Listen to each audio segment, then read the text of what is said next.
la noticia. Analizamos la crisis energética con una de las voces más autorizadas en materia comercial. Nos referimos al economista Miguel Ángel González, el presidente de la Cámara de Comercio de Guayaquil, que se encuentra aquí en los estudios centrales de Radio City. Economista González, buenos días y bienvenido como siempre. Hola, muy buenos días. Qué gusto estar aquí en el programa, en la radio. Siempre muy buenas vibras se sienten aquí. Un saludo para todos ustedes, Guillermo, Carlos Luis, Priscila. Encantado de estar aquí. Un saludo para todos aquellos que nos ven y nos escuchan en este momento. Hace un mes la Cámara de Comercio hablaba de una pérdida, calculaba la pérdida en el país por cada hora sin luz de aproximadamente 12 millones de dólares. Eso cuando pensábamos que luego de un mes, es decir, ya entrando a octubre, las cosas podrían mejorar. Lo que tenemos son anuncios de complicaciones y análisis de gente experimentada que sugiere que la situación crítica podría extenderse incluso hasta diciembre. Supongo que eso enciende todas las alarmas en el sector comercial. Totalmente preocupados por esta crisis energética. Nos preocupa la situación económica y el golpe que esto implica en la economía. Los datos que usted ha dado son reales. Los cálculos que hicimos es que se pierde 12 millones de dólares en ventas por hora de apagón. Si ya contamos que vamos, no sé, una semana al día, digamos, de apagones de 9, 10 horas, estamos hablando de entre 100, 120 millones de dólares, más o menos, y eso por una semana estamos hablando de 700 millones, súmele 2 semanas, 1.400 millones de dólares. La crisis anterior, la de abril, si no me equivoco, la pérdida en ventas fueron 1.440 millones de dólares, y eso sin contar, esto es solo pérdida en ventas, y de la economía formal. No nos olvidemos que hay una economía informal también que tiene un peso importante en nuestra economía. Algunos hablan de 30% más o menos de la economía. Y eso hay que sumarle los daños en los equipos, en las maquinarias que siempre existen. En otros casos, los productos perecederos que se pierden, obviamente, cuando se rompe la cadena de frío. Y esto, si nos concentramos en los pequeños comercios o pequeñas empresas, es mucho más grave, porque obviamente las grandes empresas tienen esa capacidad de autogeneración, tienen pues generadores propios, algunos tienen plantas de backup que les permite seguir funcionando, pero el pequeño, ese es el que más sufre, ese es el que está, cuando yo converso con ellos, digamos, todos los días, realmente es crítico, ¿no? Algunos están contra las cuerdas, algunos penden de un hilo y la situación es muy, muy dura. Por eso me parece oportuno que se empiecen a pensar o implementar, más que a pensar, mecanismos para aliviar un poco, para mitigar un poco, como por ejemplo que los generadores, por ejemplo, puedan tener cero arancel, que tenían algunos, pero los más pequeños, los que se usan más domésticamente, para comercios pequeños, tenían 5% arancel, ahora se lo está disminuyendo a cero, eliminando. Lo mismo hay que hacer con el ISD, es decir, hay que pensar en mecanismos para estos pequeños comercios que puedan tener plazos de pago para las obligaciones con el Estado. Es decir, hay que salvar el empleo, hay que salvar al pequeño comerciante. Allí vamos, economista González, porque una de las preocupaciones más grandes que existen hoy por hoy en el análisis económico es el hecho de la reducción que tendrían que hacer algunos comercios, algunas empresas, de su personal, lo que significa desempleo inmediatamente en otras filas. Y otro análisis particular refiere el hecho de que tendríamos que pensar esta crisis en términos de lo que vivimos en la pandemia. ¿Es tanto así? Sí, algunos comparan la crisis eléctrica que estamos viviendo y según la proyección con la pandemia, digamos, porque en la pandemia uno dejaba de funcionar por varias horas. Cuando me cortan la luz también dejo de funcionar por varias horas. Entonces es crítica la situación. Algunos ya pensando en reducir, algunos les ha tocado, no ha tenido otra opción que reducir la cantidad de personal. Otros les cuesta porque también prescindir de personal tiene un costo importante que algunos no están en capacidad de pagar en estos momentos. O sea, la situación es dura, es muy dura. Por eso hay que pensar en estos mecanismos para sostener la economía de alguna manera. Y un factor adicional, que también lo hemos conversado en distintas ocasiones, es este aspecto de la previsibilidad, que los cortes no nos caigan de sorpresa, que se pueda planificar, que nos podamos organizar, porque cuando me caen de sorpresa, el golpe es mayor, se amplifica el golpe, porque se pierden horas de trabajo, porque obviamente hay costos adicionales, y eso es muy crítico, es muy crítico. Entonces el tema no es menor y hay que estar en este momento pensando todos en soluciones en el corto, en el mediano y en el largo plazo. Son las 9 de la mañana con 38 minutos. Estamos conversando con el economista Miguel Ángel González, el expresidente de la Cámara de Comercio de Guayaquil. Miguel Ángel, en esa reunión que tuvieron con la Presidencia de la República, a puertas cerradas, en la Presidencia, no con la Exacto. Presidencia de la República, a puertas cerradas, ¿qué les dijo el gobierno? A ver. Me da hasta miedo escucharlo ahora. Sí, es que a ver. Ellos explican la gravedad de la situación. Algo que ya más o menos lo tenemos en mente. Sin embargo, todavía no logramos dimensionar la real gravedad, que eso es lo que nosotros hemos exigido y eso es lo que comunicamos en la rueda de prensa que hubo la semana anterior, donde todo el sector productivo nos juntamos para enviar un mensaje, y gran parte de ese mensaje era: uno, suspendamos el apagón industrial que hubo. No le puedes cargar todo a un sector, especialmente a aquellos que sostienen la economía, al sector productivo en general, y la economía está muy concatenada. Entonces, si golpeas a la industria, golpeas a todos los demás sectores también. Y lo otro que le pedíamos es que nos digan la verdad y toda la verdad, que haya total transparencia para poder dimensionar el problema, podernos preparar como sector productivo y para poder también proponer soluciones aterrizadas a la realidad, porque en el fondo no terminamos de comprender todos los detalles, solamente sabemos que la situación es crítica, que hay un déficit de energía, lo cual, digamos, ahí está la raíz del problema y donde tenemos que atacar para que esto no nos vuelva a pasar en el mediano y en el largo plazo, pero ya en el corto plazo no tenemos mayor información, ¿no? Por ejemplo, el mantenimiento de las termoeléctricas, que sabíamos que era algo pendiente, que había que hacerse desde hace varios meses atrás para que cuando el estiaje aumente, digamos, las termoeléctricas puedan empezar a funcionar. No tenemos el detalle exacto de en qué se ha avanzado, en qué no se ha avanzado. Entonces, lo que nosotros queremos es esta transparencia total. ¿Pero tuvieron la respuesta? No, respuestas técnicas no las teníamos, no las tuvimos en ese momento. Lo que sí hubo fue en esa reunión una apertura mayor de la que había existido durante todos estos meses, donde ofrecieron tener la mayor previsibilidad posible y donde accedieron a crear estas como mesas técnicas en cada provincia.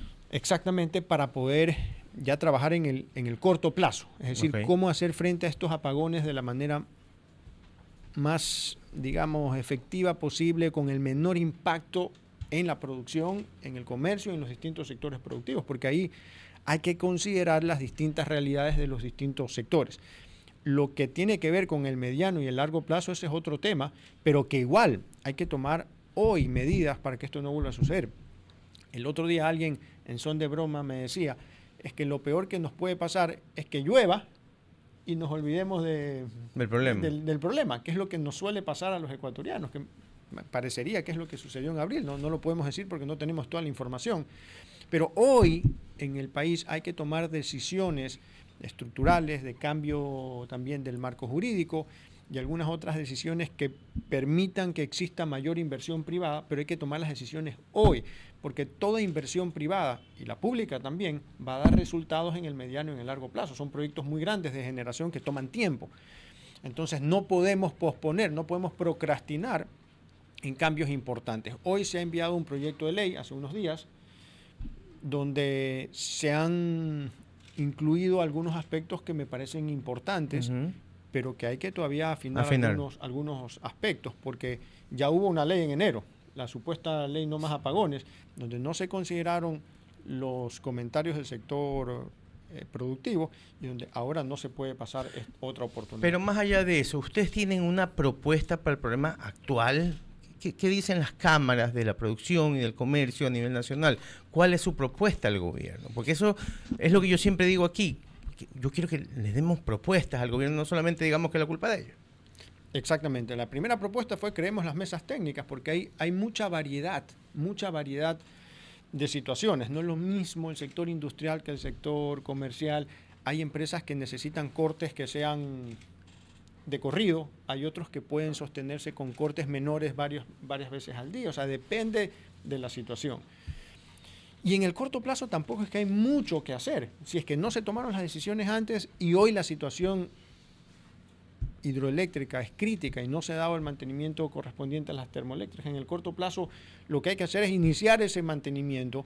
Hay que buscar otras fuentes de energía definitivamente, que es estas mal llamadas, es una palabra que no nos gusta, estas barcazas que generan energía. Es que hay que buscar esas otras fuentes en otros países, buscar energía del sector privado de otros países también, de los países vecinos. O sea, hay que buscar de alguna manera cómo generar hoy, porque si no hay energía no hay mucho que hacer. De hecho, si queremos resumir el problema energético del país, es que hay un déficit de energía, es decir, hay más consumo de energía que generación de energía. Esa es la base del problema energético de nuestro país. Entonces, lo que hay que hacer, incluso si usted se lo pregunta al ChatGPT, le va a decir eso.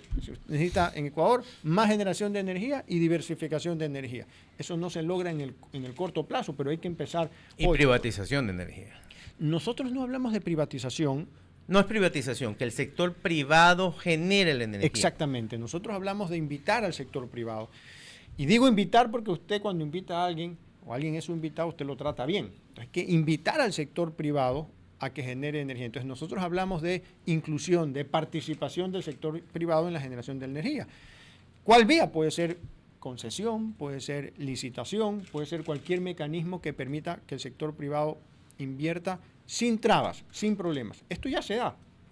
Concesiones como en las carreteras, como en los aeropuertos, licitaciones como cualquier inversión o cualquier gasto del Estado, pues que tiene que buscar el servicio del sector privado, tiene que entrar a licitación. Entonces, no es nada nuevo, pero por alguna razón ha estado bloqueada la participación del sector privado solamente a momentos de excepción, como dice la Constitución. Entonces, sí hay que buscar la manera en que el sector privado invierta, y a mí me gustaría dividirlo en 2 o 3 fases que ahorita las explico antes o después de las preguntas.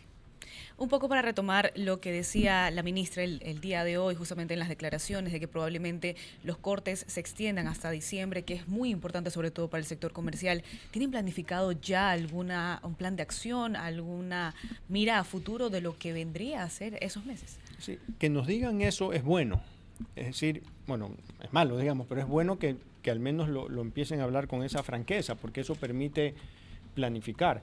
Cuando se generan expectativas falsas, sean positivas o negativas, es decir, no, ya está todo solucionado, o como lo que sucedió, que bajan los cortes residenciales porque supuestamente estaba lloviendo, pero luego 10 horas seguidas al sector industrial, hay algo que no nos cuadra. Entonces, ¿está bien o no está bien la situación? Cuando me dicen esto va a durar hasta diciembre, por lo menos da el espacio para que el sector productivo vea qué hace, planifique, invierta en generadores grandes, hay de todos tamaños, que invierta. Eso puede tomar también 1, 2, 3 meses, dependiendo del tiempo que toma en llegar al generador, porque aquí no los producen, entre la instalación y todo. Entonces, esa claridad es un paso positivo para la toma de decisiones. Para la toma de decisiones, para poderse organizar y planificar. Por eso hablamos del manejo de la crisis. La crisis se maneja, eso sí es responsabilidad de este gobierno. Es cierto que el problema eléctrico no es originado por este gobierno, pero el manejo de la crisis sí es responsabilidad de este gobierno, y gran parte del manejo de la crisis es hablar con transparencia y contar la realidad para que las personas puedan programarse. Sin duda hay muchas cuestiones más que abordar. Por ahora queremos agradecer al economista Miguel Ángel González, el presidente de la Cámara de Comercio de Guayaquil, por estar con nosotros. ¿Algún comentario final, economista González? No, simplemente creo que hay que, como sociedad, comprender que es el momento ideal para abrirle las puertas al sector privado, a la inversión del sector privado, sea nacional o sea extranjera, porque si hay un déficit de energía, usted tiene que sumarle otro déficit, que es el déficit fiscal. Es decir, no hay los recursos necesarios en el Estado para invertir lo que hay que invertir. Algunos hablan de que en los próximos 5 o en la próxima década hay que invertir más de 17.000 millones de dólares, algunos expertos dicen, para cubrir ese déficit. Entonces, y además, Ecuador tiene una cantidad muy grande de necesidades de otro tipo también, sociales, de salud, de educación. Entonces, es el momento de invitar al sector privado para que invierta. Eliminar todo bloqueo o toda traba para el que quiera invertir en su propia actividad productiva, para que pueda autogenerar. Y 2, dar todas las garantías o seguridad jurídica para que quien quiera invertir, para proveer a la red nacional, es decir, para proveerle al Estado, tenga las seguridades para poderlo hacer y poder recuperar su inversión, porque hablamos de inversiones muy grandes. Entonces, aquí al final es una oportunidad de tomar decisiones para que esto no vuelva a suceder, alejarnos del monopolio estatal, abrirnos a la sana competencia, lo cual aumenta la eficiencia, eso siempre es una consecuencia de la competencia, y poder evitar que esto vuelva a suceder en el mediano y en el largo plazo. Y para eso es importante tomar decisiones y medidas hoy, no dejarlo para mañana. Ecuador no puede procrastinar algo tan serio, y para eso creo que hay que dar los pasos necesarios, y toda la sociedad tenemos que empujar hacia eso. Las palabras del economista Miguel Ángel González, presidente de la Cámara de Comercio de Guayaquil, aquí en la mesa de Así Amaneció.